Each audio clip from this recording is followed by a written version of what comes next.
अमित जी, आपका बहुत बहुत स्वागत है। जी मीडिया के दर्शकों की तरफ से आपको बहुत बहुत शुभकामनाएं और नवरात्रि की भी आपको बहुत बहुत बधाई हम सब की तरफ से। जी, मैं भी आपके माध्यम से देश भर के सभी लोगों को नवरात्रि की बहुत बहुत शुभकामनाएं देना चाहता हूं और साथ में ये भी कहना चाहता हूं कि शक्ति का पर्व हम इस तरह से मनाएं जिससे कोरोना परास्त करने की दिशा में हम और आगे बढ़े। सावधानी जरूर रखें, मास्क पहने, 2 गज की दूरी को भी जहां तक हो सके मेंटेन करें और स्वच्छता का भी हम आग्रह रखें। तो शक्ति का पर्व सबके लिए शुभ हो और देश की प्रगति के लिए ये शक्ति पर्व से जो नया समय शुरू हुआ है वो देश को बहुत आगे ले जाने वाला हो, ऐसी मैं सभी देशवासियों को शुभकामनाएं देता हूँ। अमित जी, वैसे तो आप हमेशा चर्चा में रहते हैं अपने काम की वजह से, लेकिन इस साल आप अपने स्वास्थ्य की वजह से भी बहुत चर्चा में रहे और पूरे देश में आपके स्वास्थ्य को लेकर लोगों में चिंता भी थी। जो आपके शुभचिंतक थे वो चिंतित थे और जो आपके दुश्मन थे वो कुछ और सोच रहे थे। तो सबसे पहले पूरा देश ये जानना चाहता है आपके स्वास्थ्य के बारे में, क्या अपडेट है, आप कैसे हैं? स्पष्टता कर दूं, मेरी दुश्मनी किसी से नहीं है, मेरी ओर से। हाँ, मगर हो सकता है मेरी विचारधारा और मेरी कार्य पद्धति के सामने कुछ लोगों को कुछ आपत्तियां हो सकती हैं। खैर, मैं इसमें पढ़ना नहीं चाहता, परंतु मैं बिल्कुल स्वस्थ हूँ, आपके सामने हूँ। और मुझे कोरोना हुआ था, बाद में थोड़ी वीकनेस थी और इम्यूनिटी लेवल नहीं आया था, इसलिए डॉक्टरों ने आइसोलेशन में रहने के लिए सलाह दिया था। मगर मैं अब पूर्णतः स्वस्थ हूँ, अच्छे से काम कर सकता हूँ और आज आपके सामने उपस्थित हूँ। जी, क्योंकि पूरी दुनिया में ये अलग अलग विचारधारा रहती है नेताओं के। बड़े नेता जो हैं वो ज़्यादातर अपने स्वास्थ्य को लेकर बहुत सीक्रेटिव रहते हैं। मैं जरा भी सीक्रेटिव नहीं हूँ। मुझे कोरोना हुआ 20 मिनट में मैंने ट्वीट कर दिया था कि मैं कोरोना ग्रसित हूँ। मेरे संपर्क में जो आए हैं तो अपना टेस्ट करा ले, क्वारंटाइन करा ले, जैसे बीमारी औरों को न लगे। इसमें सीक्रेट रखने जैसी कोई बात नहीं है। बीमारी किसी भी व्यक्ति को कभी भी किसी भी समय पे हो सकती है, इसका इलाज कराना होता है। इस दौरान आपका एक्सपोजर जो है, पब्लिक एक्सपोजर काफ़ी कम हो गया, आप बहुत टाइम से दिखाई नहीं दिए। स्वाभाविक है जी। तो ऐसा लगता है कि जो बिहार का चुनाव होगा वो इस साल में अब आपका पहला एक्सपोजर लोगों को मिलने वाला है। जी, मैं 25 के बाद जाने वाला हूँ बिहार के चुनाव। जी, तो बिहार में मुझे याद है जब पिछली बार 2015 में मैं आपके साथ गया था चुनाव प्रचार में, उस समय भी आपने कहा था कि बीजेपी बहुत अच्छी स्थिति में है। 2015 से और इस बार की स्थिति में आप क्या अंतर देखते हैं?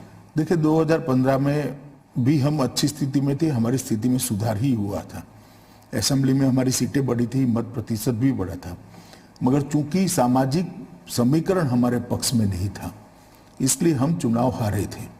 और ये वास्तविकता है, सबके सामने है कि जदयू, आरजेडी और बाकी जो मोर्चा बना था उसका सामाजिक समीकरण हमसे ज़्यादा मजबूत था। मगर इस बार उल्टी चीज है। इस बार सामाजिक समीकरण हमारे पक्ष में है। दूसरा, नरेंद्र मोदी जी के 5 साल समाप्त होने के बाद ये 1.5 साल जो सफलतापूर्वक कोरोना का सामना किया है और विशेषकर देश के 60 करोड़ गरीबों की चिंता कोरोना के समय में हुई है, जिस पर सबसे बड़ी आपत्ति थी, क्योंकि रोज कमाकर रोज को खाने वाला वर्ग तो वो गरीब वर्ग ही है, जिसको अगर लॉकडाउन हो जाता है, बंद हो जाता है, कल कारखाने बंद होते हैं, ऑटो रिक्शा बंद होते, तो वो क्या खाएंगे। वो हरेक के गल में मार्च से लेकर छठ पूजा तक फ्री ऑफ कॉस्ट अनाज भारत सरकार की ओर से पहुंचाकर नरेंद्र मोदी जी ने बड़ी सहायता करी। हर महिला के जनधन अकाउंट के अंदर पैसे भेजे, हर किसान के बैंक अकाउंट के अंदर 6,000 रुपया भेजा, हर दिव्यांग के अकाउंट में भेजा, हर वृद्ध व्यक्ति के अकाउंट में पैसा भेजा है। मेरा कहने का मतलब है कि चाहे लघु उद्योग हो, चाहे मझले उद्योग हो, चाहे बड़े उद्योग हो, सबके लिए चिंता करने वाला एक सर्वस्पर्शीय पैकेज नरेंद्र मोदी जी ने दिया है। और बिहार जैसे प्रदेश में इसकी बहुत गहरी असर pro Bharatiya Janata party, pro NDA दिखाई देती है। बिहार सरकार ने भी बहुत अच्छा काम किया है। लगभग जितने भी प्रवासी मजदूर आए उनके रहने की व्यवस्था की, खाने की व्यवस्था की। जाने के क्वारंटाइन पीरियड समाप्त होने के बाद 1,000 रुपया उनको मुआवजा दिया गया। और आज बिहार का रिकवरी रेट 90% क्रॉस कर गया है, लगभग 94% के आसपास है, जो देश में सर्वाधिक रिकवरी रेट में से एक है। आप जानते हैं बिहार का हेल्थ इंफ्रास्ट्रक्चर स्वाभाविक रूप से बाकी राज्यों की तुलना में निर्बल माना जाता था, फिर भी 94% का रिकवरी रेट मैं मानता हूँ नीतीश सरकार की बहुत बड़ी उपलब्धि है। तो मोदी जी के नेतृत्व में भारत सरकार और नीतीश जी के नेतृत्व में एनडीए की बिहार सरकार, ये दोनों ने जो कोरोना में काम किया है, मैं मानता हूं कि इस चुनाव में हमारी बहुत बड़ी जमा पूंजी है जिसका फायदा हमें होने जा रहा है और सामाजिक समीकरण हमारे पक्ष में है। आपको याद होगा जब ये कोविड-19 का सिलसिला शुरू हुआ था तो उस समय प्रवासी मजदूरों की बहुत बड़ी समस्या बन गई थी, मीडिया में भी बहुत उसका हाइप हुआ था और उस समय ऐसा लगता था कि जैसे स्थिति जो है वो कंट्रोल में नहीं है, जिस तरीके से लोग बाहर निकल गए थे। आपको ऐसा लगता है कि उस स्थिति का, उन तस्वीरों को आपको लाभ होगा या उसका नुकसान भी हो सकता है? और ये पहला रेफरेंडम है उस पर देश का, क्योंकि पहला चुनाव है अब इस दौर में। देखिए, इसमें कोई दो राय नहीं कि काफी कुछ लोग पैदल चले गए, धैर्य खो बैठे, व्यवस्था हो इसके पहले, मगर वास्तविकता एक ही है, ये भी है कि सिर्फ बिहार में 1500 से ज्यादा ट्रेनें गई हैं अलग अलग राज्यों से और उनको सलामत रूप से अपने घर में पहुंचाया गया है। वास्तविकता ये भी है कि 2.5 करोड़ मजदूरों को ट्रेनों, बसों और अन्य सलामत मार्गों से घर पे पहुंचाया गया है, मगर एक साथ सबको ले जाने की व्यवस्था करना शायद संभव नहीं था। और कुछ राज्य में स्थिति भी ऐसी हुई, विशेषकर महाराष्ट्र में, कि उनको रेलवे स्टेशन पर पहुंचाने की या उन तक के संदेश पहुंचाने का कम्युनिकेशन गैप भी रहा, तो इसके कारण लोग अपने अपने रास्ते से चल पड़े।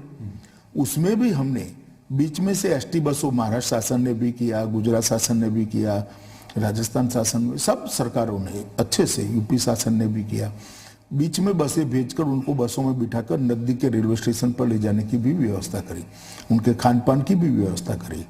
मगर ये बात सही है कि कुछ लोगों को तकलीफ पड़ी है, मगर वो लोग भी समझते हैं जब गांव में जाते हैं 50 लोग सलामत रूप से वापस आए हैं और 2 लोग पैदल चल के आए हैं, तो मात्रा तो उनके भी ध्यान पे आती है कि हमारी व्यवस्था ढंग से करने का प्रयास किया गया है। पर उस समय आपको ऐसा लगा कि सरकार की तरफ से मिसकैलकुलेशन था या मीडिया का ओवर हाइप था, विपक्षी दलों का ओवर हाइप उन्होंने इस मुद्दे को कर लिया? मैं ये मीमांसा में जाना नहीं चाहता, मैं इतना जरूर कहना चाहता हूँ कि ये जो हुआ कुछ कम्युनिकेशन गैप और कुछ प्रवासी मजदूरों के धैर्य खोने के कारण हुआ है, और खैर होना नहीं चाहिए था, मगर एक साथ इतने लोग निकल गए तो उनको संभालते संभालते, समझाते समझाते उनको मेन स्ट्रीम जो व्यवस्था बनती इसमें लाते लाते 1 सप्ताह गया, तो लगभग 1 सप्ताह आपाधापी का समय रहा था। अमित जी, इस समय बिहार में जो सबसे बड़ा कंफ्यूजन है वो है चिराग पासवान को लेकर, एलजेपी को लेकर, कि एलजेपी इस तरफ है कि उस तरफ है। ऐसा लगता है कि लोगों में भी कंफ्यूजन है और हो सकता है कि आपके जो कार्यकर्ता हैं उनके अंदर भी ये कंफ्यूजन हो। इस कंफ्यूजन को कैसे दूर करेंगे आप? देखिए, अच्छा किया सुधीर जी आपने सवाल कर दिया। एलजेपी की ओर से मैं कुछ कह नहीं सकता क्योंकि मैं एलजेपी पार्टी से, मेरा कोई उनकी ओर से बोलने का अधिकार नहीं है, परंतु एनडीए और भारतीय जनता पार्टी की ओर से मैं स्पष्ट करना चाहता हूं कि एलजेपी बिहार चुनाव में एनडीए का हिस्सा नहीं है। बिहार चुनाव में भारतीय जनता पार्टी, जदयू, हम पार्टी और वीआईपी पार्टी, ये 4 दल इकट्ठा होकर श्री नीतीश कुमार के नेतृत्व में लड़ रहे हैं और मोदी जी राष्ट्रीय स्तर पर एनडीए का नेतृत्व कर रहे हैं। ये वास्तविकता है। तो मैं अपील करना चाहूंगा भारतीय जनता पार्टी, जदयू, हम पार्टी और वीआईपी पार्टी के सभी कार्यकर्ताओं को एकमुश्त होकर ये चारों दलों के प्रत्याशी जहां पर भी चुनाव लड़ते हैं प्रचंड बहुमत के साथ उनको जिताने के एड़ी चोटी का जोर लगाकर प्रयास करें। चुनाव में कई बार ऐसी चीजें कही जाती है जिससे कंफ्यूजन हो, मगर बिहार की जनता की राजनीतिक परख बड़ी पैनी होती है। जो बिहार की राजनीति को जानते हैं उनको मालूम है सबसे ज्यादा देश में राजनीतिक रूप से जागरूक जो 2-3 प्रदेश है उसमें से एक बिहार है। उनको मालूम है कौन कहाँ है। अखबार में फोटो लगाने से या पोस्टर में फोटो लगाने से कुछ नहीं होता। मोदी जी जाएंगे, मैं जाऊंगा, हमारे राष्ट्रीय अध्यक्ष जाकर स्पष्टता कर आएंगे, ये कोई छिपी रहने वाली बात नहीं। ये तय है कि नीतीश कुमार के नेतृत्व में है। हम एनडीए की लड़ाई लड़ रहे हैं जिसमें एलजेपी कहीं पर भी नहीं है। चिराग पासवान का ये बयान कि मेरे दिल में मोदी जी ऐसे बसते हैं जैसे हनुमान जी के दिल में श्री राम बसते थे, और आप मेरा दिल चीर के देख लीजिए तो मोदी जी की तस्वीर निकलेगी, आपको ऐसा लगता है ये कंफ्यूजन फैलाने के लिए बयान नहीं, दिया ऐसा है? तो कई ऑपोजिशन वालों के मन में है। इट डजंट मीन कि वो भारतीय जनता पार्टी में है, काफी लोगों के मन में है। आपको ऐसा लग रहा है कि चिराग पासवान थोड़े ज्यादा एम्बिशियस हो रहे हैं, महत्वाकांक्षी हो रहे हैं, और इस वजह से, क्योंकि जब तक पासवान जी जीवित थे तब तक आपको इस तरह की कोई समस्या देखने को नहीं मिली थी? अब उनका अपना आकलन है, वो महत्वाकांक्षी है या नहीं है ये टिप्पणी करने का मुझे अधिकार नहीं है। मगर मैं इतना जरूर कहना चाहता हूं कि हमारी ओर से, एनडीए की ओर से भारतीय जनता पार्टी इनसे चर्चा कर रही थी, नड्डा जी कर रहे थे, मैं भी कर रहा था। हम दोनों ने, हमारे राष्ट्रीय अध्यक्ष महोदय ने और मैंने पर्याप्त सीटें उनको ऑफर की थी, परंतु वो नहीं माने और अंततोगत्वा उन्होंने गठबंधन तोड़ दिया। जब गठबंधन तोड़ दिया तो आज वो हमारे गठबंधन में नहीं है, जहां तक बिहार चुनाव का सवाल है। पर केंद्र में वो गठबंधन में बने हुए हैं, ये कंफ्यूजन इसलिए भी है। अभी बिहार चुनाव का समय है, उसके बाद जो स्थिति स्पष्ट होगी इस पर ज्यादा स्पष्टता होगी, परंतु मैं इतना स्पष्ट कर देता हूं कि बिहार के चुनाव में लोजपा एनडीए का हिस्सा नहीं है।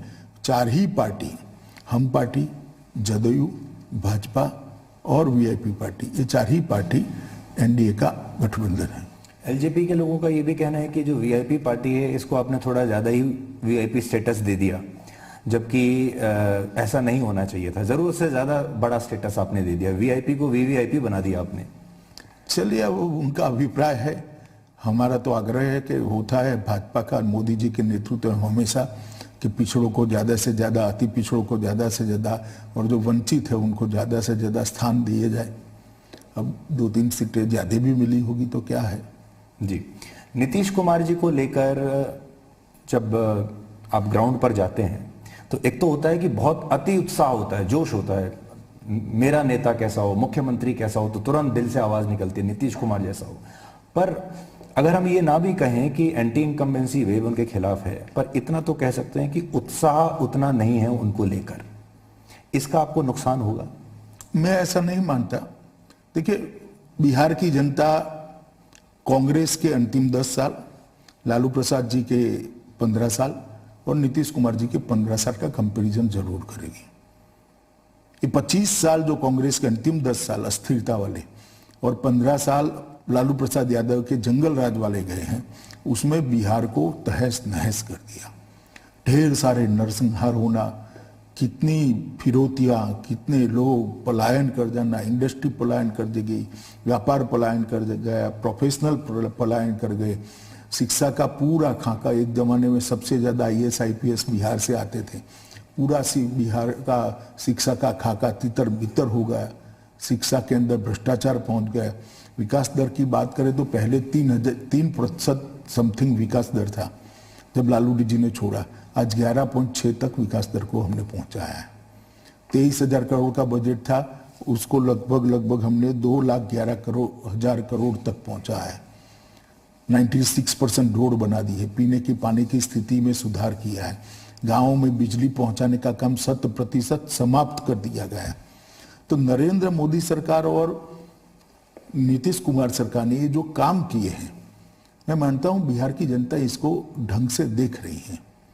उसके घर में बिजली आई है, उसके घर में शौचालय आया है, उसके घर में स्वास्थ्य का एक कार्ड पहुंचा है जिससे 5 लाख तक का स्वास्थ्य लाभ वो अपना करा सकता है, गरीब को घर मिला है। इतनी सारी चीजें नरेंद्र भाई ने 60 करोड़ गरीबों के लिए की है। और बिहार सरकार ने जिस प्रकार से कानून और व्यवस्था को कब्जे में लिया है, यहाँ दिन दहाड़े डकैतियां, फिरौती, नरसंहार होते थे, उसकी जगह अब बच्चियां साइकिल लेकर दूसरे गांव में पढ़ने जाती हैं, 9वीं 10वीं कक्षा की बच्चियां।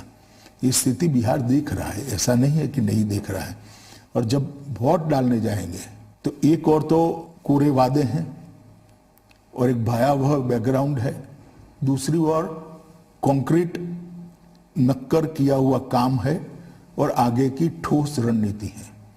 तो मुझे लगता है कि एनडीए के कंक्रीट किए हुए काम और आगे की ठोस रणनीति के बिहार की जनता पसंद करेगी और निश्चित रूप से बहुत अच्छे बहुमत के साथ हमें चुनाव जीतेंगे। इस बार लालू यादव प्रचार नहीं कर पाएंगे क्योंकि वो जेल में है और लोग बिहार के शुरू से ये कहावत रही है वहाँ पर कि समोसे में अगर आलू तो चल सकता है लेकिन बिहार के बिना लालू नहीं चल सकता, तो इसका आपको एडवांटेज मिलेगा कुछ?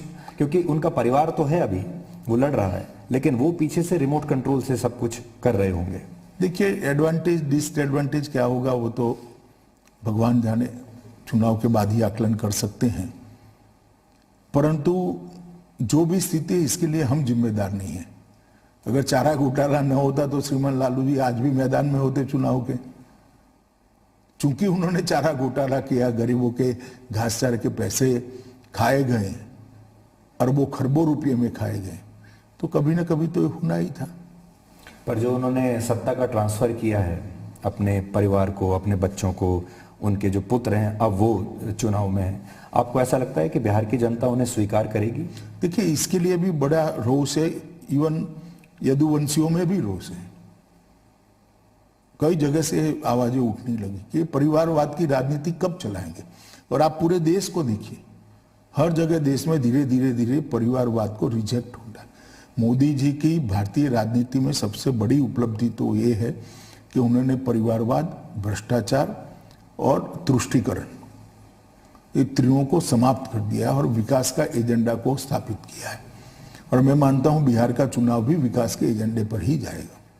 जब आप अध्यक्ष थे तब भी बीजेपी बिहार जीत नहीं पाई, अब एक और मौका इस बार मिला है, लेकिन अभी जो नीतीश कुमार जी के साथ आपका इक्वेशन है उससे कई बार ऐसा लगता है कि आप बीजेपी जो है वो जूनियर पार्टनर की तरह लड़ रही है, क्योंकि आपने ये भी कह दिया कि मान लीजिए सीट उनकी कम भी आई तो भी मुख्यमंत्री वही रहेंगे।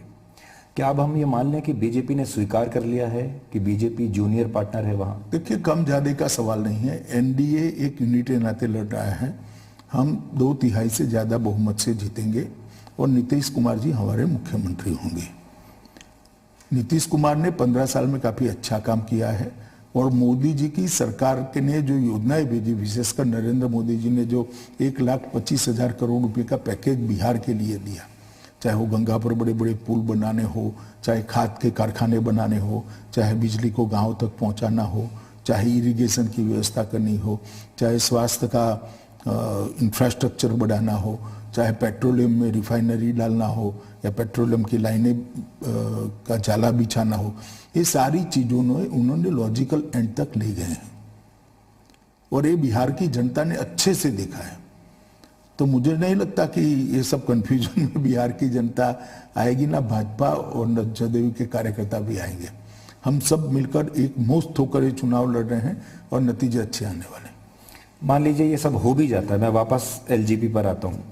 बिहार चुनाव के बाद क्योंकि पासवान जी केंद्र सरकार में मंत्री थे, क्या आपको ऐसा लगता है कि उनके कोटे से एलजीपी का एक और मंत्री आएगा, यानी चिराग पासवान को आप बनाएंगे या नहीं बनाएंगे? देखिए, इसमें मैं अकेला निर्णय नहीं कर सकता क्योंकि अभी उन्होंने एनडीए को बिहार चुनाव में छोड़ा है, तो सभी लोग साथ में बैठेंगे, सभी दल भी बैठेंगे, भाजपा की टीम भी बैठेंगी और जो उचित निर्णय है वो करेंगे हम।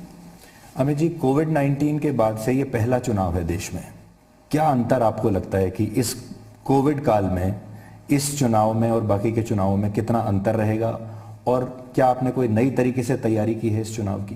देखिए, सब दलों ने करनी पड़ेगी क्योंकि ज्यादा भीड़ तो इकट्ठा कर नहीं सकते हो आप, तो रैलियों की संख्या लिमिटेड रहेगी। वर्चुअल रैली पर जोर रहेगा, मीडिया के माध्यम से पहुंचने पर जोर रहेगा और वर्चुअल रैली के माध्यम से हर बूथ में छोटे छोटे गांव में 50-100 लोग नेता को सुने, इस प्रकार का एक नेटवर्क खड़ा करना, नेटवर्क को सक्सेसफुली चलाना और उसको वोट में परिवर्तित कर कर मतदान मथक तक ले जाना, एक नए प्रकार का प्रयोग कोविड के कारण अचानक भारतीय डेमोक्रेसी के अंदर, भारतीय लोकतंत्र के अंदर करने की सबको फर्ज पड़ी है। मगर मैं मानता हूं इसमें से भी कुछ अच्छा निकलेगा। चुनाव का खर्च हो सकता है हमेशा के लिए थोड़ा कम हो जाए, हो सकता है चुनाव के अंदर जो वर्चुअल रेडियो की परंपरा होती है वो कोविड के बाद भी चालू रहे, लोगों का समय भी बचेगा, मतदाताओं का भी बचेगा, राजनीतिक कार्यकर्ताओं का भी बचेगा और लोग अपनी बात, अपने नेताओं की बात प्रतिस्पर्धियों की बात सुनकर उचित व्यक्ति का चुनाव भी कर पाएंगे। क्योंकि बीजेपी एक ऐसी पार्टी रही है जिसने शुरू से आईटी पर बहुत जोर दिया है। एक तो आपका ये एडवांटेज हो सकता है, दूसरा ये कि आप रणनीतिकार हैं, लेकिन साथ में आपने कोविड-19 में भी बहुत काम किया। तो आपका जो अपना तजुर्बा है, जब आपने दिल्ली में और बाकी जगह गृह मंत्री होते हुए काम किया कोविड-19 का, उसका भी कुछ लाभ आपको मिला चुनाव कैंपेन ड्राफ्ट करने में बिहार में? नहीं, देखिए, हमारी आईटी सेल ने बहुत मेहनत की है। लगभग 3 महीने पहले से हमने वर्चुअल रैलियों को देश भर में, न केवल बिहार में, एक एक्सपेरिमेंट करा था। मैंने ही बिहार में वर्चुअल रैली की थी, कलकत्ते में, बंगाल में भी करी थी। बड़ी सफल रैलियां हुई। उड़ीसा, केरल, सब जगह अलग अलग नेताओं ने रैली की थी। हमारे राष्ट्रीय अध्यक्ष जी ने जिला स्तर पर वर्चुअल मीटिंगें करी है। मोदी जी ने भी लगभग हर संसदीय क्षेत्र में वर्चुअल मीटिंग कार्यकर्ताओं की है। तो एक पूरा तंत्र भारतीय जनता पार्टी का वर्चुअल प्रचार का 3 महीने पहले से बना हुआ है। इसका फायदा भारतीय जनता पार्टी को निश्चित मिलेगा। भारतीय जनता पार्टी को मिलेगा तो स्वाभाविक रूप से नीतीश जी को भी मिलेगा, एनडीए को भी मिलेगा, नीतीश जी को भी मिलेगा, क्योंकि इंफ्रास्ट्रक्चर तो कॉमन ही होता है। सवाल नेता ने आकर बोलना होता है। तो ये सब चीज़ों से हमें फायदा हो गया, ऐसा मुझे तो अभी दिखता है।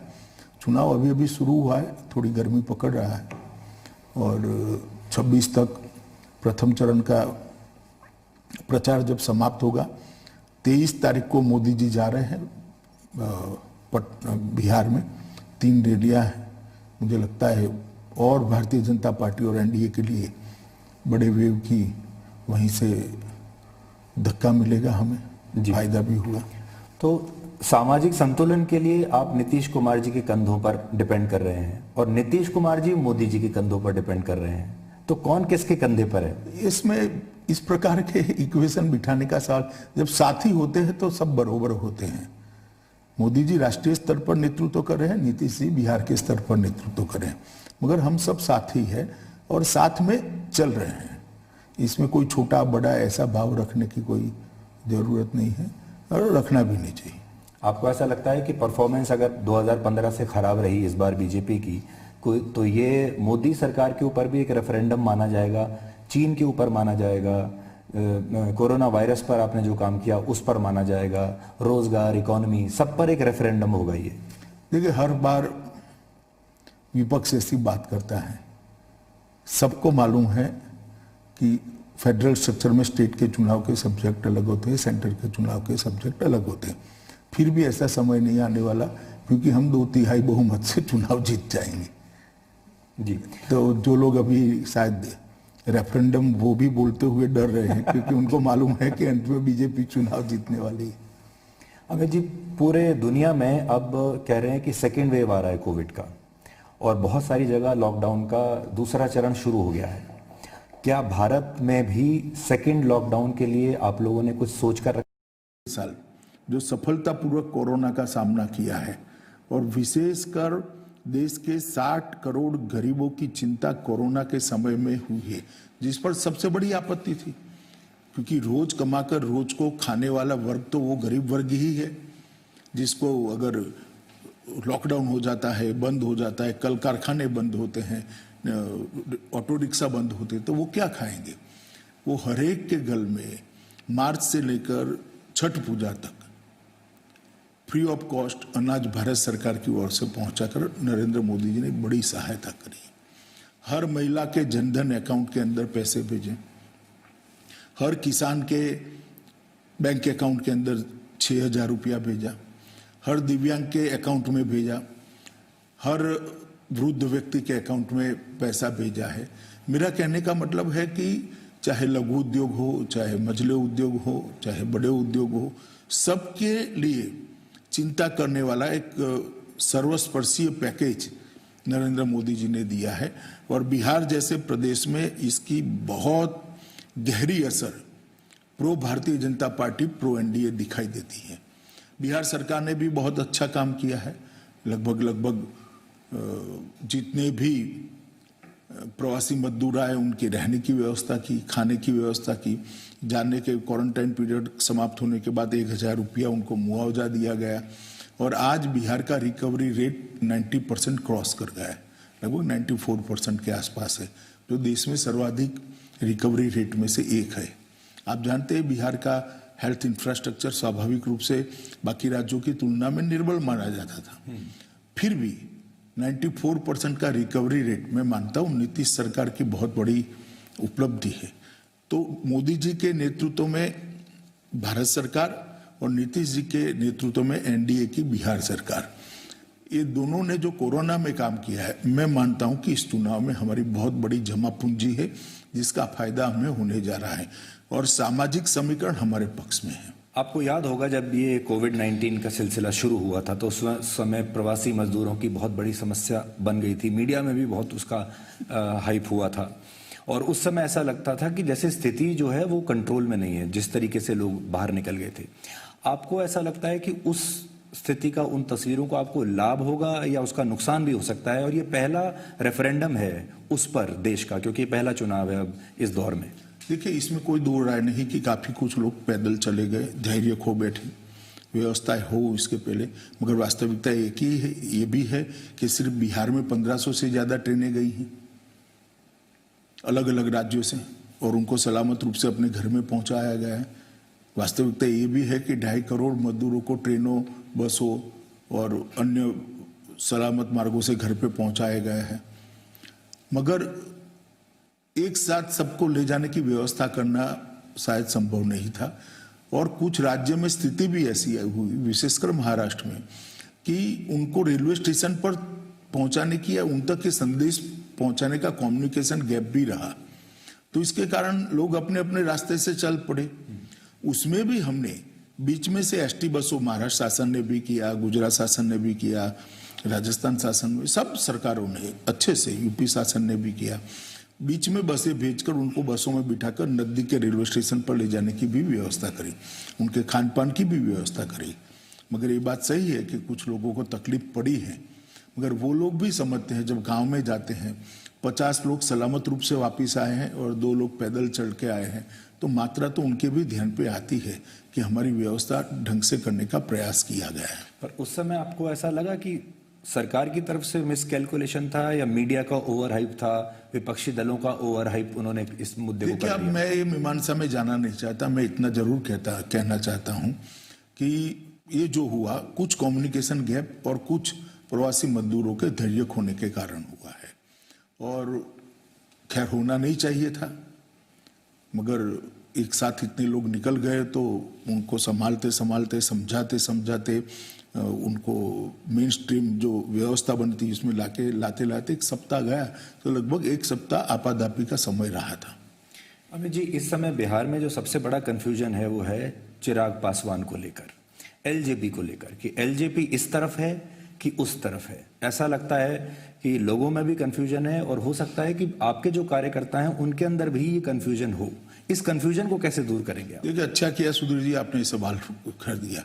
एलजेपी की ओर से मैं कुछ कह नहीं सकता क्योंकि मैं एलजेपी पार्टी से, मेरा कोई उनकी ओर से बोलने का अधिकार नहीं है, परंतु एनडीए और भारतीय जनता पार्टी की ओर से मैं स्पष्ट करना चाहता हूं कि एलजेपी बिहार चुनाव में एनडीए का हिस्सा नहीं है। बिहार चुनाव में भारतीय जनता पार्टी, जदयू, हम पार्टी और वीआईपी पार्टी, ये 4 दल इकट्ठा होकर श्री नीतीश कुमार के नेतृत्व में लड़ रहे हैं और मोदी जी राष्ट्रीय स्तर पर एनडीए का नेतृत्व कर रहे हैं। ये वास्तविकता है। तो मैं अपील करना चाहूंगा भारतीय जनता पार्टी, जदयू, हम पार्टी और वीआईपी पार्टी के सभी कार्यकर्ताओं को एकमुश्त होकर ये चारों दलों के प्रत्याशी जहां पर भी चुनाव लड़ते हैं प्रचंड बहुमत के साथ उनको जिताने के एडी चोटी का जोर लगाकर प्रयास करें। चुनाव में कई बार ऐसी चीजें कही जाती है जिससे कंफ्यूजन हो, मगर बिहार की जनता की राजनीतिक परख बड़ी पैनी होती है। जो बिहार की राजनीति को जानते हैं उनको मालूम है सबसे ज्यादा देश में राजनीतिक रूप से जागरूक जो 2-3 प्रदेश है उसमें से एक बिहार है। उनको मालूम है कौन कहाँ है। अखबार में फोटो लगाने से या पोस्टर में फोटो लगाने से कुछ नहीं होता। मोदी जी जाएंगे, मैं जाऊंगा, हमारे राष्ट्रीय अध्यक्ष जी जाकर स्पष्टता कर आएंगे, ये कोई छिपी रहने वाली बात नहीं। ये तय है कि नीतीश कुमार के नेतृत्व में है। हम एनडीए की लड़ाई लड़ रहे हैं जिसमें एलजेपी कहीं पर भी नहीं है। चिराग पासवान का ये बयान कि मेरे दिल में मोदी जी ऐसे बसते हैं जैसे हनुमान जी के दिल में श्री राम बसते थे, और आप मेरा दिल चीर के देख लीजिए तो मोदी जी की तस्वीर निकलेगी, आपको ऐसा लगता है ये कंफ्यूजन फैलाने के लिए बयान नहीं, दिया ऐसा है? तो कई ऑपोजिशन वालों के मन में है। इट डजंट मीन कि वो भारतीय जनता पार्टी में है, काफी लोगों के मन में है। आपको ऐसा लग रहा है कि चिराग पासवान थोड़े ज्यादा एम्बिशियस हो रहे हैं, महत्वाकांक्षी हो रहे हैं, और इस वजह से, क्योंकि जब तक पासवान जी जीवित थे तब तक आपको इस तरह की कोई समस्या देखने को नहीं मिली थी। अब उनका अपना आकलन है, वो महत्वाकांक्षी है या नहीं है, टिप्पणी करने का मुझे अधिकार नहीं है। मगर मैं इतना जरूर कहना चाहता हूं कि हमारी ओर से, एनडीए की ओर से भारतीय जनता पार्टी इनसे चर्चा कर रही थी, नड्डा जी कर रहे थे, मैं भी कर रहा था। हम दोनों ने, हमारे राष्ट्रीय अध्यक्ष महोदय ने और मैंने पर्याप्त सीटें उनको ऑफर की थी, परंतु वो नहीं माने और अंततोगत्वा उन्होंने गठबंधन तोड़ दिया। जब गठबंधन तोड़ दिया तो आज वो हमारे गठबंधन में नहीं है, जहां तक बिहार चुनाव का सवाल है। पर केंद्र में वो गठबंधन में बने हुए हैं, ये कंफ्यूजन इसलिए भी है। अभी बिहार चुनाव का समय है, उसके बाद जो स्थिति स्पष्ट होगी इस पर ज्यादा स्पष्टता होगी। परंतु मैं इतना स्पष्ट कर देता हूं कि बिहार के चुनाव में लोजपा एनडीए का हिस्सा नहीं है। 4 ही पार्टी, हम पार्टी, जदयू, भाजपा और वीआईपी पार्टी, ये 4 ही पार्टी एनडीए का गठबंधन है। एलजेपी के लोगों का ये भी कहना है कि जो वीआईपी पार्टी है इसको आपने थोड़ा ज्यादा ही वीआईपी स्टेटस दे दिया, जबकि ऐसा नहीं होना चाहिए था। जरूरत से ज्यादा बड़ा स्टेटस आपने दे दिया, वीआईपी को वीवीआईपी बना दिया आपने। चलिए, वो उनका अभिप्राय है। हमारा तो आग्रह है कि होता है भाजपा का, मोदी जी के नेतृत्व में हमेशा, कि पिछड़ों को ज्यादा से ज्यादा, अति पिछड़ों को ज्यादा से ज्यादा, और जो वंचित है उनको ज्यादा से ज्यादा स्थान दिए जाए। अब 2-3 सीटें ज्यादा भी मिली होगी तो क्या है। जी, नीतीश कुमार जी को लेकर जब आप ग्राउंड पर जाते हैं तो एक तो होता है कि बहुत अति उत्साह होता है, जोश होता है, मेरा नेता कैसा हो, मुख्यमंत्री कैसा हो, तो तुरंत दिल से आवाज निकलती है नीतीश कुमार जैसा हो। पर अगर हम ये ना भी कहें कि एंटी इनकम्बेंसी वेव उनके खिलाफ है, पर इतना तो कह सकते हैं कि उत्साह उतना नहीं है उनको लेकर, इसका आपको नुकसान होगा? मैं ऐसा नहीं मानता। देखिए, बिहार की जनता कांग्रेस के अंतिम 10 साल, लालू प्रसाद जी के 15 साल और नीतीश कुमार जी के 15 साल का कंपैरिजन जरूर करेगी। ये 25 साल जो कांग्रेस के अंतिम 10 साल अस्थिरता वाले और 15 साल लालू प्रसाद यादव के जंगल राज वाले गए हैं, उसमें बिहार को तहस नहस कर दिया। ढेर सारे नरसंहार होना, कितनी फिरौतियां, कितने लोग पलायन कर जाना, इंडस्ट्री पलायन कर गई, व्यापार पलायन कर गया, प्रोफेशनल पलायन कर गए, शिक्षा का पूरा खाका, एक जमाने में सबसे ज्यादा आईएएस आईपीएस बिहार से आते थे, पूरा बिहार का शिक्षा का खाका तितर बितर हो गया, शिक्षा के अंदर भ्रष्टाचार पहुंच गया। विकास दर की बात करें तो पहले 3% समथिंग विकास दर था जब लालू जी ने छोड़ा, आज 11.6 तक विकास दर को हमने पहुंचाया है। 23,000 करोड़ का बजट था, उसको लगभग हमने 2,11,000 करोड़ तक पहुंचा है। 96% रोड बना दी है, पीने की पानी की स्थिति में सुधार किया है, गांवों में बिजली पहुंचाने का काम 100% समाप्त कर दिया गया है। तो नरेंद्र मोदी सरकार और नीतीश कुमार सरकार ने ये जो काम किए हैं, मैं मानता हूं बिहार की जनता इसको ढंग से देख रही है। उसके घर में बिजली आई है, उसके घर में शौचालय आया है, उसके घर में स्वास्थ्य का एक कार्ड पहुंचा है जिससे 5 लाख तक का स्वास्थ्य लाभ वो अपना करा सकता है, गरीब को घर मिला है। इतनी सारी चीजें नरेंद्र भाई ने 60 करोड़ गरीबों के लिए की है। और बिहार सरकार ने जिस प्रकार से कानून और व्यवस्था को कब्जे में लिया है, यहाँ दिन दहाड़े डकैतियां, फिरौती, नरसंहार होते थे, उसकी जगह अब बच्चियां साइकिल लेकर दूसरे गांव में पढ़ने जाती, 9वीं 10वीं कक्षा की बच्चियां। ये स्थिति बिहार देख रहा है, ऐसा नहीं है कि नहीं देख रहा है। और जब वोट डालने जाएंगे तो एक और तो कोरे वादे हैं और एक भयावह बैकग्राउंड है, दूसरी ओर कंक्रीट नक्कर किया हुआ काम है और आगे की ठोस रणनीति है। तो मुझे लगता है कि एनडीए के कॉन्क्रीट किए हुए काम और आगे की एक ठोस रणनीति के बिहार की जनता पसंद करेगी और निश्चित रूप से बहुत अच्छे बहुमत के साथ हमें चुनाव जीतेंगे। इस बार लालू यादव प्रचार नहीं कर पाएंगे क्योंकि वो जेल में है और लोग बिहार के शुरू से ये कहावत रही है वहाँ पर कि समोसे में अगर आलू तो चल सकता है लेकिन बिहार के बिना लालू नहीं चल सकता, तो इसका आपको एडवांटेज मिलेगा कुछ, क्योंकि उनका परिवार तो है अभी वो लड़ रहा है लेकिन वो पीछे से रिमोट कंट्रोल से सब कुछ कर रहे होंगे। देखिए एडवांटेज डिसएडवांटेज क्या होगा वो तो भगवान जाने, चुनाव के बाद ही आकलन कर सकते हैं, परंतु जो भी स्थिति है इसके लिए हम जिम्मेदार नहीं है। अगर चारा घोटाला न होता तो श्रीमान लालू जी आज भी मैदान में होते चुनाव के। चूंकि उन्होंने चारा घोटाला किया, गरीबों के घास चारे के पैसे खाए गए, अरबों खरबों रुपये में खाए गए, तो कभी ना कभी तो होना ही था। पर जो उन्होंने सत्ता का ट्रांसफर किया है अपने परिवार को, अपने बच्चों को, उनके जो पुत्र हैं अब वो चुनाव में हैं, आपको ऐसा लगता है कि बिहार की जनता उन्हें स्वीकार करेगी? देखिए इसके लिए भी बड़ा रोष है, इवन यदुवंशियों में भी रोष है।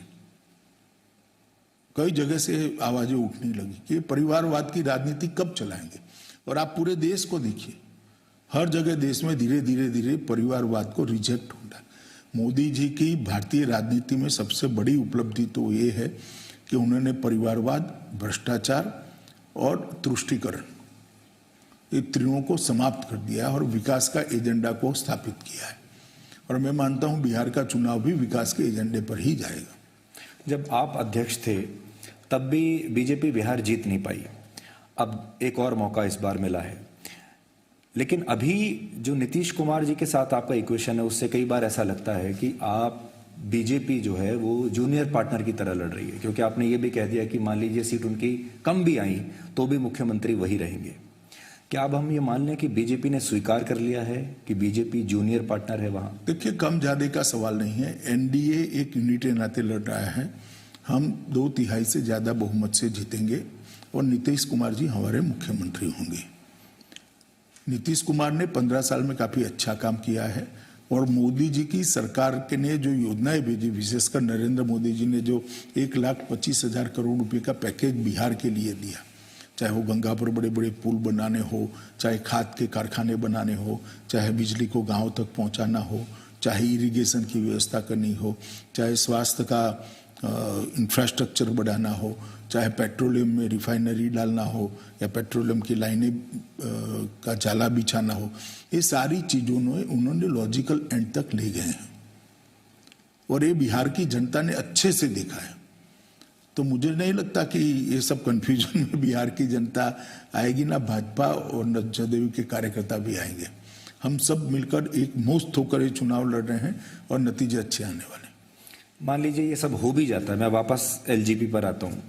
बिहार चुनाव के बाद क्योंकि पासवान जी केंद्र सरकार में मंत्री थे, क्या आपको ऐसा लगता है कि उनके कोटे से एलजेपी का एक और मंत्री आएगा, यानी चिराग पासवान को आप बनाएंगे या नहीं बनाएंगे? देखिए इसमें मैं अकेला निर्णय नहीं कर सकता क्योंकि अभी उन्होंने एनडीए को बिहार चुनाव में छोड़ा है, तो सभी लोग साथ में बैठेंगे, सभी दल भी बैठेंगे, भाजपा की टीम भी बैठेंगी और जो उचित निर्णय है वो करेंगे हम। अमित जी, कोविड-19 के बाद से ये पहला चुनाव है देश में, क्या अंतर आपको लगता है कि इस कोविड काल में इस चुनाव में और बाकी के चुनावों में कितना अंतर रहेगा, और क्या आपने कोई नई तरीके से तैयारी की है इस चुनाव की? देखिए सब दलों ने करनी पड़ेगी क्योंकि ज्यादा भीड़ तो इकट्ठा कर नहीं सकते हो आप, तो रैलियों की संख्या लिमिटेड रहेगी, वर्चुअल रैली पर जोर रहेगा, मीडिया के माध्यम से पहुंचने पर जोर रहेगा और वर्चुअल रैली के माध्यम से हर बूथ में छोटे छोटे गांव में 50-100 लोग नेता को सुने, इस प्रकार का एक नेटवर्क खड़ा करना, नेटवर्क को सक्सेसफुली चलाना और उसको वोट में परिवर्तित कर कर मतदान मथक तक ले जाना, एक नए प्रकार का प्रयोग कोविड के कारण अचानक भारतीय डेमोक्रेसी के अंदर, भारतीय लोकतंत्र के अंदर करने की सबको फर्ज पड़ी है। मगर मैं मानता हूं इसमें से भी कुछ अच्छा निकलेगा। चुनाव का खर्च हो सकता है हमेशा के लिए थोड़ा कम हो जाए, हो सकता है चुनाव के अंदर जो वर्चुअल रेडियो की परंपरा होती है वो कोविड के बाद भी चालू रहे, लोगों का समय भी बचेगा, मतदाताओं का भी बचेगा, राजनीतिक कार्यकर्ताओं का भी बचेगा और लोग अपनी बात, अपने नेताओं की बात प्रतिस्पर्धियों की बात सुनकर उचित व्यक्ति का चुनाव भी कर पाएंगे। क्योंकि बीजेपी एक ऐसी पार्टी रही है जिसने शुरू से आईटी पर बहुत जोर दिया है। एक तो आपका ये एडवांटेज हो सकता है, दूसरा ये कि आप रणनीतिकार हैं, लेकिन साथ में आपने कोविड-19 में भी बहुत काम किया। तो आपका जो अपना तजुर्बा है, जब आपने दिल्ली में और बाकी जगह गृह मंत्री होते हुए काम किया कोविड-19 का, उसका भी कुछ लाभ आपको मिला चुनाव कैंपेन ड्राफ्ट करने में बिहार में? नहीं, देखिए, हमारी आईटी सेल ने बहुत मेहनत की है। लगभग 3 महीने पहले से हमने वर्चुअल रैलियों को देश भर में, न केवल बिहार में, एक एक्सपेरिमेंट करा था। मैंने ही बिहार में वर्चुअल रैली की थी, कलकत्ते में, बंगाल में भी करी थी। बड़ी सफल रैलियां हुई। उड़ीसा, केरल, सब जगह अलग अलग नेताओं ने रैली की थी। हमारे राष्ट्रीय अध्यक्ष जी ने जिला स्तर पर वर्चुअल मीटिंगें करी है। मोदी जी ने भी लगभग हर संसदीय क्षेत्र में वर्चुअल मीटिंग कार्यकर्ताओं की है। तो एक पूरा तंत्र भारतीय जनता पार्टी का वर्चुअल प्रचार का 3 महीने पहले से बना हुआ है। इसका फायदा भारतीय जनता पार्टी को निश्चित मिलेगा। भारतीय जनता पार्टी को मिलेगा तो स्वाभाविक रूप से नीतीश जी को भी मिलेगा, एनडीए को भी मिलेगा, नीतीश जी को भी मिलेगा, क्योंकि इंफ्रास्ट्रक्चर तो कॉमन ही होता है। सवाल नेता ने आकर बोलना होता है। तो ये सब चीज़ों से हमें फायदा हो गया, ऐसा मुझे तो अभी दिखता है। चुनाव अभी अभी शुरू हुआ है, थोड़ी गर्मी पकड़ रहा है, और 26 तक प्रथम चरण का प्रचार जब समाप्त होगा, 23 तारीख को मोदी जी जा रहे हैं बिहार में। 3 रैलियां हैं। मुझे लगता है और भारतीय जनता पार्टी और एनडीए के लिए बड़े वेव की वहीं से धक्का मिलेगा, हमें फायदा भी हुआ। तो सामाजिक संतुलन के लिए आप नीतीश कुमार जी के कंधों पर डिपेंड कर रहे हैं और नीतीश कुमार जी मोदी जी के कंधों पर डिपेंड कर रहे हैं। तो कौन किसके कंधे पर है? इसमें इस प्रकार के इक्वेशन बिठाने का सवाल, जब साथी होते हैं तो सब बराबर होते हैं। मोदी जी राष्ट्रीय स्तर पर नेतृत्व कर रहे हैं, नीतीश जी बिहार के स्तर पर नेतृत्व कर रहे हैं, मगर हम सब साथी हैं और साथ में चल रहे हैं। इसमें कोई छोटा बड़ा ऐसा भाव रखने की कोई जरूरत नहीं है और रखना भी नहीं चाहिए। आपको ऐसा लगता है कि परफॉर्मेंस अगर 2015 से खराब रही इस बार बीजेपी की, तो ये मोदी सरकार के ऊपर भी एक रेफरेंडम माना जाएगा, चीन के ऊपर माना जाएगा, कोरोना वायरस पर आपने जो काम किया उस पर माना जाएगा, रोजगार, इकोनॉमी, सब पर एक रेफरेंडम होगा ये? देखिए, हर बार विपक्ष ऐसी बात करता है। सबको मालूम है कि फेडरल स्ट्रक्चर में स्टेट के चुनाव के सब्जेक्ट अलग होते हैं, सेंटर के चुनाव के सब्जेक्ट अलग होते हैं।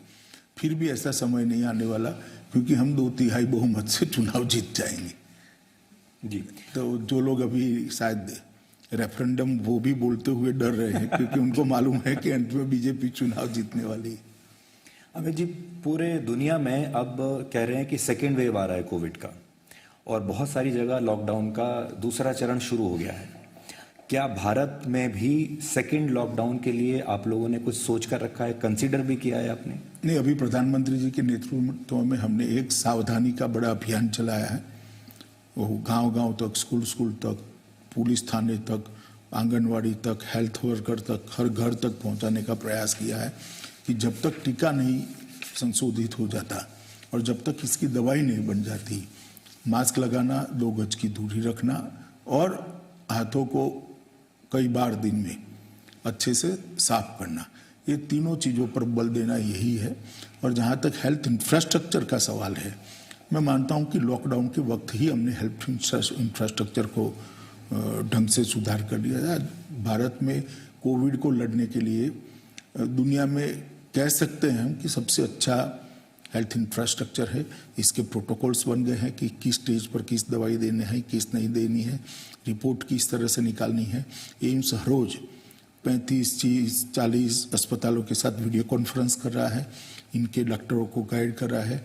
पेचीदे जो केस हैं, जो कॉम्प्लिकेटेड केस हैं, इसको रिफ़र किया जा रहा है, उस पर यहाँ से एडवाइस भी जा रही है। इसके कारण मृत्यु दर भी कम हो रहा है और रिकवरी रेट बहुत तेज़ी से बढ़ रहा है।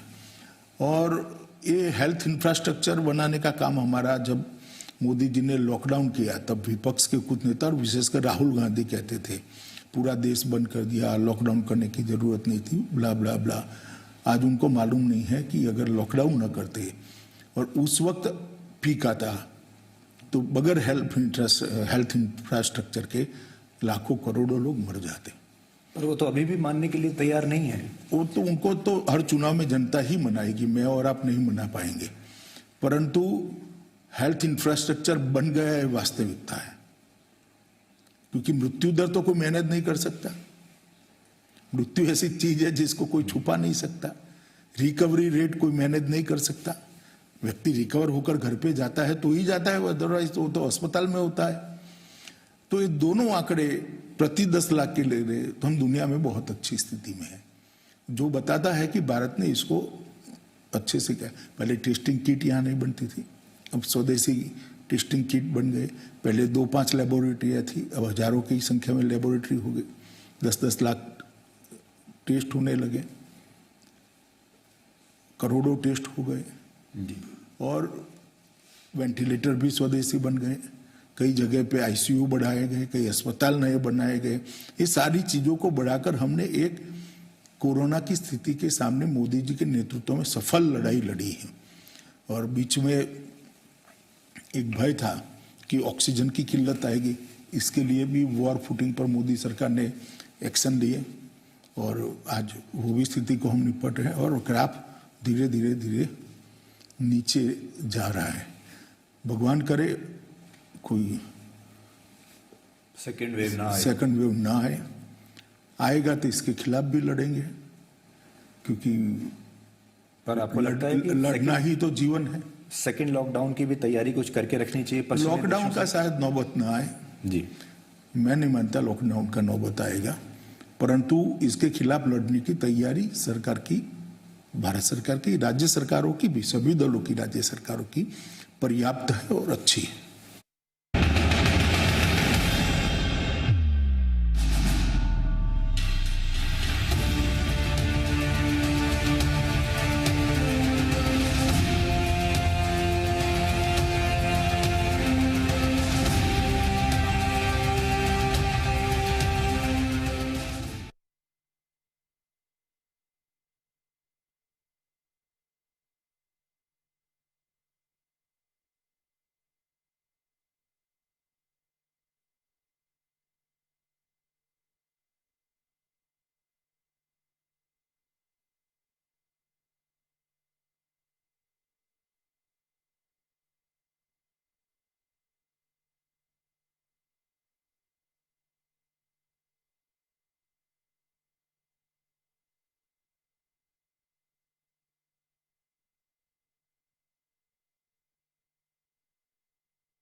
दिन पहले कांग्रेस पार्टी के एक नेता हैं शशि थरूर, उन्होंने पाकिस्तान में एक लिटरेचर फेस्टिवल में बोलते हुए कहा कि पाकिस्तान ने भी भारत से ज़्यादा अच्छा काम किया है कोविड के कंट्रोल को लेकर।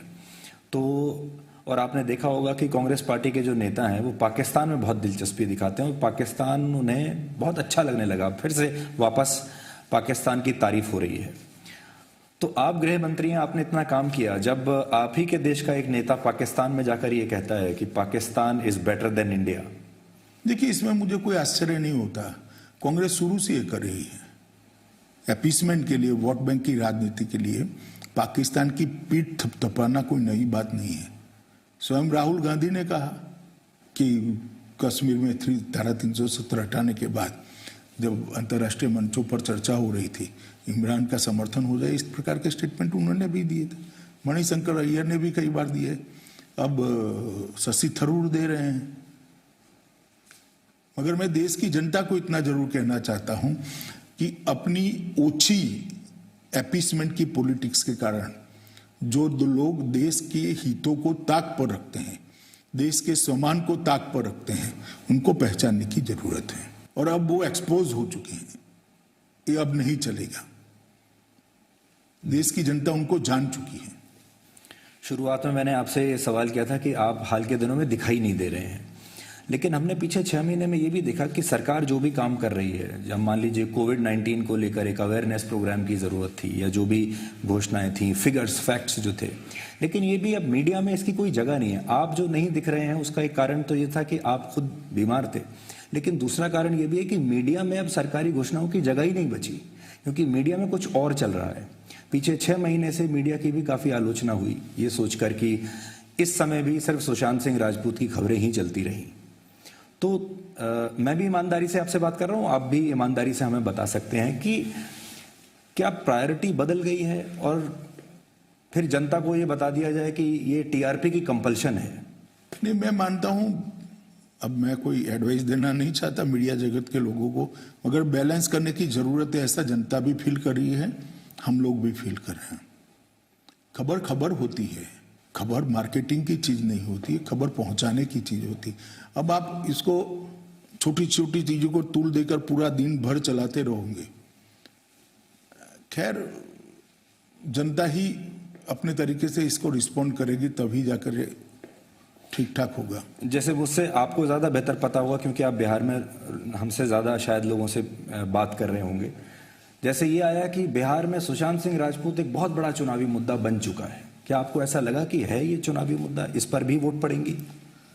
हो सकता है कुछ लोग इस पर भी वोट डाले, मगर दो चीजें एक साथ हुई, इतनी सारी कंट्रोवर्सी हुई। मुझे आश्चर्य इस बात का था कि महाराष्ट्र सरकार ने क्यों सीबीआई को पहले नहीं दे दिया। सुप्रीम कोर्ट को, देश के उच्चतम न्यायालय को फैसला करना पड़ा और बात लिंगरिंग हो गई तो बड़ी हो गई। अगर पहले से ही सीबीआई को दे देते, इनके परिवार की अगर मांग है, और सीबीआई को दे देते तो बात खत्म हो जाती वहां पर। खैर, अब मीडिया ने भी इसको ज्यादा तूल भी दिया। जी, लेकिन एनसीबी आपके अंडर है, सीबीआई भी आपके पास है, एम्स का बोर्ड भी आपके पास है, तो क्या आपने उनको कुछ निर्देश दिया? नहीं, मेरा निर्देश देने का कोई कतई सवाल ही नहीं खड़ा होता है। सब संस्थाएं अपने अपने रूप से स्वतंत्र रूप से जांच कर रहे हैं और ये न्यूट्रल जांच होनी चाहिए। भारत सरकार, कम से कम नरेंद्र मोदी सरकार, इस प्रकार की चीजों में विश्वास नहीं रखती है कि हम एजेंसियों की जांच के अंदर कोई राजनीतिक निर्देश दें। तो आपकी तरफ से इस मामले को लेकर कोई ना जी, ब्रीफिंग नहीं थी? ब्रीफिंग एक भी नहीं हुआ, वो तो छोड़िए। हमने इतना ही कहा है कि जो सच है उसको लेकर जनता के सामने रखिए, अदालत के सामने रखिए। जी, अमित जी, हाल के 6 महीनों में अदालतों में मीडिया को लेकर, अदालतों में और थानों में मीडिया को लेकर जितने केसेस आए इतने पहले कभी नहीं देखे गए। अचानक से एक नया दौर शुरू हुआ है। अदालतें सरकार से पूछती हैं आपके पास क्या मैकेनिज्म है, आप क्या कर रहे हैं। थानों में जब केसेस जा रहे हैं उसमें राजनीति होती है, गलत को सही, सही को गलत। आजकल जो कुछ हो रहा है इसको लेकर, क्योंकि आप देश के गृह मंत्री, इसलिए मैं आपसे पूछ रहा हूँ, ये टीआरपी घोटाला हुआ है, इसको लेकर आपसे पूछ रहा हूँ कि इसको लेकर क्या चिंतित हैं आप? सरकार इस पर क्या करेगी या अभी सिर्फ मीडिया के ऊपर छोड़ेगी कि सेल्फ रेगुलेशन ही चले? देखिए, संदेहास्पद स्थिति किसी भी क्षेत्र में हो, वो समाज जीवन के लिए चिंता का विषय होता है और समाज जीवन के लिए चिंता का विषय होता है तो सरकार के लिए भी चिंता का विषय होता है। मैं अभी इस स्तर पर तो कुछ कह नहीं सकता, मगर जिस प्रकार से विगत कुछ दिनों से न्यूज़ आ रही हैं, मुझे लगता है व्यवस्थाओं को चुस्त दुरुस्त करने की जरूरत कहीं ना कहीं है, और कम से कम इसमें पॉलिटिक्स नहीं होनी चाहिए। जी, मैं यहाँ रेगुलेशन की बात नहीं कर रहा हूँ, लेकिन क्या आपको लगता है कि यूनिफॉर्मिटी नहीं है पूरे देश में? ये तो अच्छी बात है कि मीडिया के पास सेल्फ रेगुलेशन है, वैसा ही रहना चाहिए, लेकिन जो हमारे देश के कानून है उनका भी पालन उस समय होता रहे, वो भी इंश्योर करना जरूरी है। नहीं, वो अब मीडिया के लोग और अदालत ही मिलकर कर सकते हैं, क्योंकि हम करने भी जाएंगे जी तो इसका गलत अर्थ निकलेगा और करना भी नहीं चाहिए। तो मीडिया के लोग और जो संस्थाएं बनी हुई है वो और अदालत ही इसको ठीक करे, अगर ठीक करने की जरूरत है तो। जी, अब मैं बंगाल पर आता हूँ। बंगाल में जो कुछ हो रहा है, क्या आपको ऐसा लगता है कि वहाँ बिल्कुल सही समय है ये राष्ट्रपति शासन लगाने का? आप इसके पक्ष में हैं? देखिए, मैं राष्ट्रपति शासन लगना चाहिए या नहीं लगना चाहिए इसके बारे में कुछ कहना नहीं चाहता, और इस प्रकार के इंटरव्यू में मैं कह भी नहीं सकता, परंतु इतना जरूर कहता हूं कि बंगाल के अंदर चिंताजनक स्थिति है। राजनीतिक प्रतिद्वंदियों की हत्या करना, हत्या होना, और बाद में उसी दल के लोगों को वो हत्या में फंसा देना, खुलेआम रोड पर शूट आउट होने, हर जिले में बम के कारखाने मिलने, प्रशासन चरमरा गया है। अम्फान साइक्लोन के बाद जो लोगों को मदद पहुंचनी थी उसमें भी अपीसमेंट, कोरोना का पूरा व्यवस्था टूट पड़ा है, कोरोना के खिलाफ लड़ाई का हर तरह से एडमिनिस्ट्रेशन चरमरा गया है, और बंगाल की जनता त्राही त्राही है। हम तो वहाँ ऑपोजिशन में है, संघर्ष कर रहे हैं, जनता की आवाज को बुलंद कर रहे हैं, हमारे कार्यकर्ताओं पर दमन हो रहा है, हत्याएं हो रही, और मैं मानता हूं कि शायद ही देश में ऐसा कोई राज्य होगा जिसमें राजनीतिक विंडिक्टिवनेस के कारण इतनी हत्याएं रिसेंट पास्ट में हुई होगी। जो बंगाल की स्थिति है वो चिंताजनक तो है ही। राष्ट्रपति शासन एक अलग विषय है, इसके संवैधानिक पैरामीटर्स भी है, और ये फैसला इस प्रकार के इंटरव्यू में आना से नहीं होता है, इसकी प्रक्रिया होती है, परंतु चिंताजनक हालत है। जब ममता बनर्जी विपक्ष में थी तब यही आरोप वो सीपीएम के खिलाफ लगाती थी, और तब राष्ट्रपति शासन की मांग भी करती थी। अगर उस बेंचमार्क से आप जाना चाहेंगे? नहीं, देखिए, मांग तो हमारे कार्यकर्ता भी कर रहे हैं, भाजपा के कार्यकर्ता भी मांग कर रहे हैं, मगर सरकार को बैलेंस तरीके से सोचकर आगे बढ़ना होता है। जब आप कोविड-19 को लेकर अलग अलग मुख्यमंत्रियों के साथ बैठक करते थे कोऑर्डिनेशन के लिए, प्रधानमंत्री भी करते थे, आप भी करते थे, ऐसे कुछ मुख्यमंत्री थे जिन्होंने आपको सपोर्ट नहीं किया, जिन्होंने आपको कोई कोऑर्डिनेशन आपके साथ दिखाया ही नहीं, या जो आप यहाँ से तय करते थे उसका उल्टा वो अपने यहाँ ग्राउंड पर करते थे? बंगाल ने ही करा है, बाकी बाय एंड लार्ज तो हमें कोई जगह पे दिक्कत नहीं आई, चाहे कांग्रेस के राज्य हो चाहे कम्युनिस्ट राज्य हो, सब ने माना है, क्योंकि ये एक ऐसी लड़ाई थी जिसको कम से कम पार्टी पॉलिटिक्स के ऊपर उठाना चाहिए, ऐसा सब मानते थे। और प्रधानमंत्री जी ने पे बिल्कुल अपॉलिटिकल स्टाइल से जिसको जो नीड थी वो नीड केंद्र की ओर से पूरी करने का प्रयास किया, सबके साथ बात करी, वो स्वयं करते थे, मैं भी करता था, कई बार वीडियो कॉन्फ्रेंस से भी बात हुई, कई बार नीड बेस पर 1-to-1 भी बातें हुई, लंबी बातें हुई, और कई बार टीमें भी यहाँ से सहायता के लिए जी भेजी गई, और इसका फायदा भी हुआ है। तो कोई किसी को नीचा दिखाने के लिए या कोई प्रचार के लिए नहीं था, टीमें गई, आपको मालूम भी नहीं पड़ा, टीमें अपना काम कर कर वापिस आ गई, वहाँ रिकवरी रेट भी सुधरा, डेथ रेट भी कम हुआ, और हेल्थ इंफ्रास्ट्रक्चर इंप्रूव भी हुआ। मैं मानता हूं कि ऐसा कह सकते हैं कि 90% देश में इस बात पर आम सहमति थी कि एक साथ एक मुश्त होकर, एकजुट होकर मोदी जी के नेतृत्व में, मोदी जी मतलब प्रधानमंत्री जी के नेतृत्व में, भारतीय जनता पार्टी के नेता नहीं, मोदी जी के नेतृत्व में ये लड़ाई को लड़ना चाहिए। और सभी राज्यों के मुख्यमंत्रियों ने भी अपने अपने राज्य में उनके नेतृत्व में लड़ाई को अच्छे से लड़ा है। आप जब धारा 370 हटी जम्मू कश्मीर से, तो आप ये कह सकते हैं कि राजनीति की भाषा में you are the poster boy of that decision. प्रधानमंत्री ने आपको आपकी तारीफ भी की लोकसभा में आने के बाद, लेकिन फारूक अब्दुल्ला, उमर अब्दुल्ला, महबूबा मुफ्ती तीनों आने के बाद, बाहर जब आए 1 साल के बाद, तो तीनों के तेवर वैसे के वैसे ही हैं जैसे पहले थे, और तीनों ने वही भाषा का इस्तेमाल शुरू कर दिया जो पहले था। तो अब ये जानने की जरूरत है कि 1 साल के डिटेंशन के बाद क्या वो हो पाया? देखिए, काफी हद तक तो हुआ है, मगर कोविड के कारण गति थोड़ी स्लो हुई है। वहां पर भी कोविड का प्रकोप था और भारत सरकार भी स्वाभाविक रूप से कोविड के खिलाफ लड़ने में बिजी थी। अभी 4-5 महीने से फिर से स्पीड बढ़ी है। मुझे लगता है 1 साल आते आते 70 साल तक जो कश्मीर में विकास नहीं देखा है वो हम दिखाने में सफल होंगे, पहुंचाने में सफल होंगे।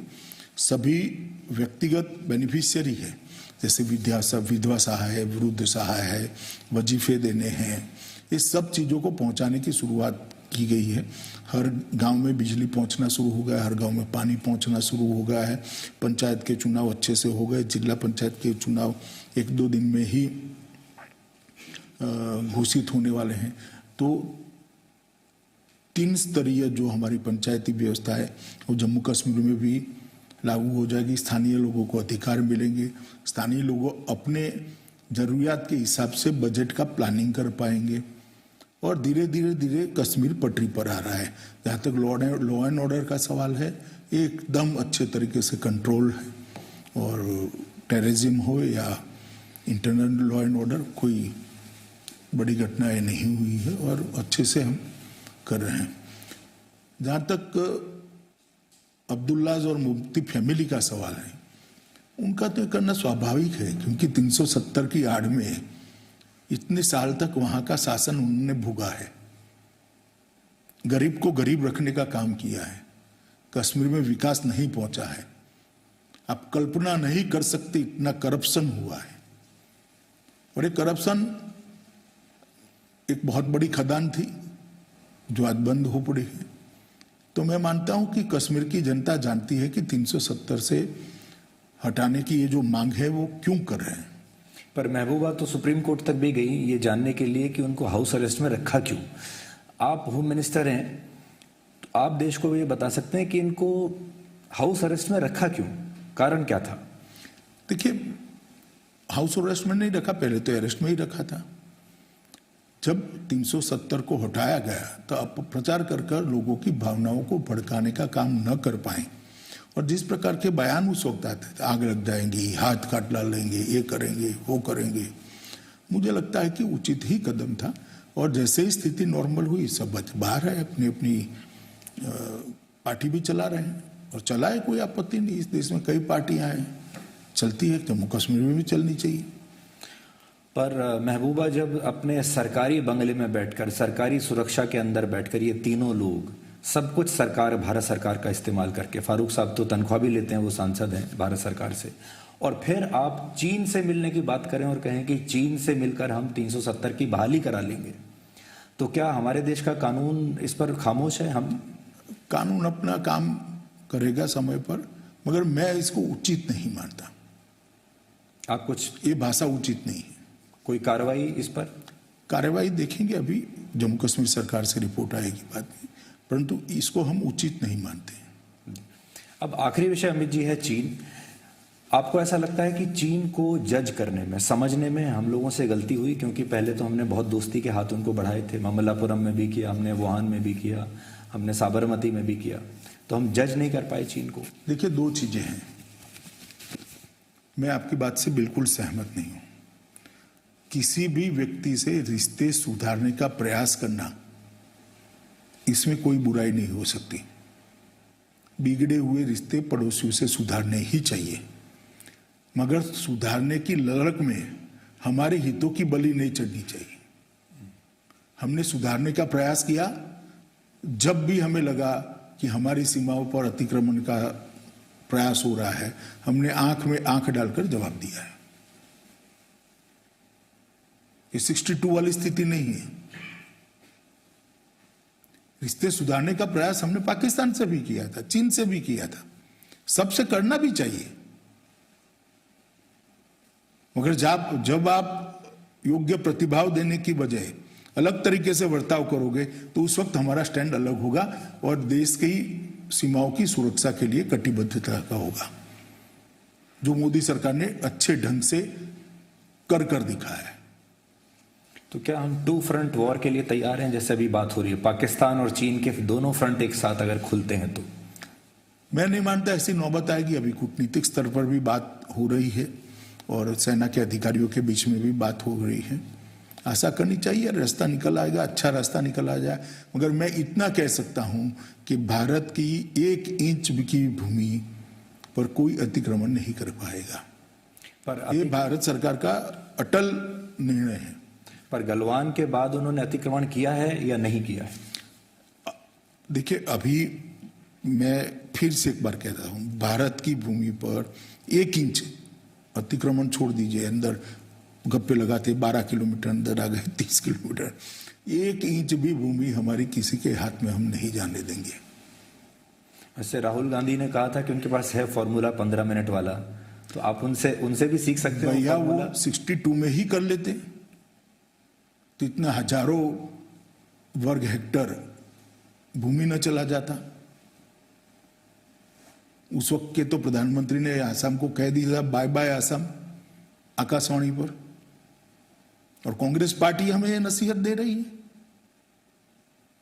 आपके परनाना की सरकार थी तभी जमीन जाती रही। हमारे समय में कम से कम हमने डटकर मुकाबला किया है। मैं तो गर्व करता हूं बिहार रेजिमेंट के उन जवानों पर जिन्होंने इतनी हड्डियां गलाने वाली ठंड में भी रात को मुस्तैद रहकर हमारे देश की सीमा की सुरक्षा की है और कठोर जवाब दिया है, शहीद भी हुए। अब इसमें लेटेस्ट ये है जो मैं आपसे बिल्कुल ताज़ा बात जो कर रहा हूँ वो ये कि लेह में जब आप अपना लोकेशन फीड करते हैं तो लेह को वो जम्मू कश्मीर को चाइना का हिस्सा दिखा रहे हैं उनके फ़ोन में जो मैप्स हैं। इसी तरीके से जो उनके फ़ोन हैं चाइना के वो अरुणाचल प्रदेश को भारत का हिस्सा दिखा ही नहीं रहे। तो ये एक IT वॉर में भी तब्दील हो गया। नहीं, देखिए, ये आज से नहीं है। मैंने बोला ना, आज़ादी के समय से 62 से विशेष कर चल रहा है और हम इसके खिलाफ तो लड़ रहे हैं। हमारी जो हक की लड़ाई है बातचीत में वो इसी के तो खिलाफ है। कोई सॉल्यूशन आप देख रहे हैं नियर फ्यूचर में? सॉल्यूशन तो अब वार्ता से ही आ सकता है। वार्ता चल रही है, देखिए, सबने आशा करनी चाहिए कि अच्छा सॉल्यूशन निकले। अभी तक अपने देश में दिवाली जब भी आती थी तो चाइना का अच्छा खासी भूमिका रहती थी बाजारों में। इस बार कुछ कमी देखते हैं आप दिवाली पर? निश्चित रूप से कमी दिखाई पड़ती है बाजारों में, अखबारों में मैं तो पढ़ता हूँ, ज्यादा बाजारों में गया नहीं, मगर देश की जनता के मन में भी गुस्सा तो है। जी अमित जी, आखिरी सवाल ये है कि आप खुद बीमार रहे, कोविड-19 का से आपने मुकाबला किया, एक व्यक्ति के तौर पर, व्यक्तिगत तौर पर और एक नेता के तौर पर ये नई स्थिति ने आपको कैसे चेंज किया है? जब आप अस्पताल में रहते होंगे तो आपको समय मिला होगा आत्ममंथन करने का, as a person also, as a politician also. और आप जैसा जो पॉलिटिशियन है जो लगातार बाहर घूमता है, अगर वो कमरे में बंद रह जाए तो वो भी अपने आप में एक सजा से कम नहीं होगा। नहीं, देखिए, बहुत समय से पढ़ाई लिखाई का टाइम नहीं मिला था। खासे 1.5 महीना मुझे पढ़ाई लिखाई का टाइम मिल गया। दूसरी बात, कई सारी चीज़ों को पीछे मुड़कर देखने का, सोचने का अवसर भी मिला। कई गलतियां मुझसे स्वयं से कहाँ हुई, क्या हुई, इसका एनालिसिस भी किया और आगे के लिए वो गलती न हो इसके लिए अपने आप को तैयार भी किया। और विशेषकर पढ़ाई लिखाई पर मेरा ज़्यादा ध्यान रहा। कोई इस प्रकार से ईश्वर कृपा से मैं बीमार नहीं रहा कि जिससे पढ़ने लिखने में या उसमें कोई बड़ी बाधा आ जाए। संपर्क विहीन जरूर रहा, परंतु कमरे के अंदर स्थिति इतनी कभी बिगड़ी नहीं कि लिखने पढ़ने में मुझे तकलीफ हो। तो बहुत ज़्यादा समय तो पढ़ाई लिखाई में ही गया। So this is a better version of Amit Shah. वो तो समय ही तय करेगा। जी, आपका बहुत बहुत शुक्रिया अमित जी ये समय निकालने के लिए। Thank you so much. जी, अंत में मैं बिहार की जनता को निवेदन करना चाहूँगा कि नीतीश जी के नेतृत्व में और देश में मोदी जी का जो नेतृत्व है, इस पर आशीर्वाद देते हुए आप बड़े बहुमत के साथ एनडीए की सरकार को बिहार में विजयी बनाइए। आप सबका बहुत बहुत धन्यवाद। Thank you sir.